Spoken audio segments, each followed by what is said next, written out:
আমাদের মুক্তিযোদ্ধারা তো উৎসর্গ করেছে জীবন, তারা তো কিছু পায় নাই।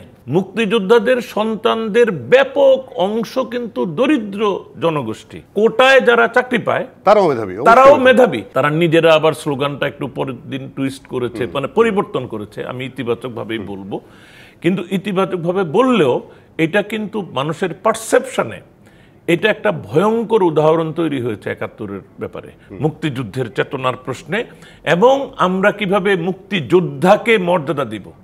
আপনি আমেরিকায় যান, তাদের ভেটারেনদেরকে কিভাবে মর্যাদা দেওয়া হয়। আপনি ফার্স্ট ক্লাসের টিকিট করবেন এয়ারলাইন্সে, কিন্তু you can not enter the aircraft before the veteran. The veteran will have the privilege and honour to enter first. তারা যদি ইকোনমিও হয় তাই, তাহলে আমরা এই সম্মানটা দিই কেন? আমরা সম্মানটা দিই এই জন্য যে তারা দেশের জন্য যুদ্ধ করেছে। আর আমাদের মুক্তিযুদ্ধ, এখন অনেকে বলে মুক্তিযুদ্ধের সন্তান নাতিপতি আসে কেন, এই যে কথাটা, এটার মধ্যেই কিন্তু একটা অশ্রদ্ধা আছে। আমাদের মুক্তিযোদ্ধারা তো উৎসর্গ করেছে জীবন, তারা তো কিছু পায় নাই। মুক্তিযোদ্ধাদের সন্তানদের ব্যাপক অংশ কিন্তু দরিদ্র জনগোষ্ঠী।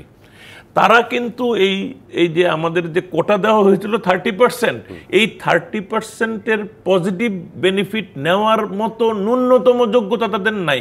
যার ফলে কি হইতো, সর্বশেষ যখন কোটা ছিল তখন পরপর 9টার, এটা কিন্তু অথেন্টিক হিসাব, যে 8-8.5%-এর বেশি কখনোই তাও সব সময় না, অধিকাংশ সময় 2%-3% হয়েছে। আমি বলছি যে সর্বোচ্চ 8-8.5%-এর বেশি মুক্তিযোদ্ধা পাওয়া যেত না। তখন একটা এসআরও ছিল, সরকারের আদেশ ছিল যে মুক্তিযোদ্ধা কোটার পাওয়া না গেলে এটা কিন্তু মেরিট থেকেই হইতো।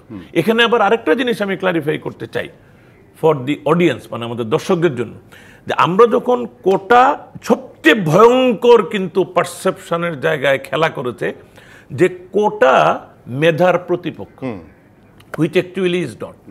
কারণ কোটা কিন্তু আসে, কোটা এট প্লে আসে মেধার পরীক্ষা শেষে। যেমন প্রথমে একটা প্রিলিমিনারি এক্সামিনেশন, তারপরে ভেরি রিগোরাস একটা রিটেন এক্সামিনেশন, তারপরে ভাইবার রেজাল্ট। এই পর্যন্ত কিন্তু কোটার কোনো ইম্প্যাক্ট নাই, এখানে কোথাও কোটার ব্যবহার নাই। তাহলে কোটার ব্যবহার শুরু হয় কখন? শুরু হয় যখন সর্বোচ্চ মেধার পরীক্ষায় উত্তীর্ণ তাদের মধ্যে। সো কোটায় যারা চাকরি পায় তারাও মেধাবী।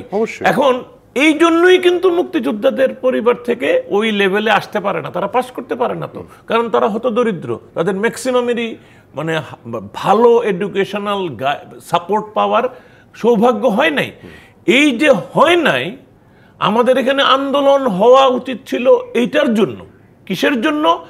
কেন আমাদের মুক্তিযোদ্ধাদের উত্তরসূরিরা, সন্তান কিংবা নাতিরা লেখাপড়া করে কম্পিটিটিভ এক্সামিনেশনে টিকতে পারছে না? এটা তো আমি সরকারের কাছে এটা নিয়ে আন্দোলন করার পক্ষপাতী বা দাবি করার যৌক্তিকতা দেখি।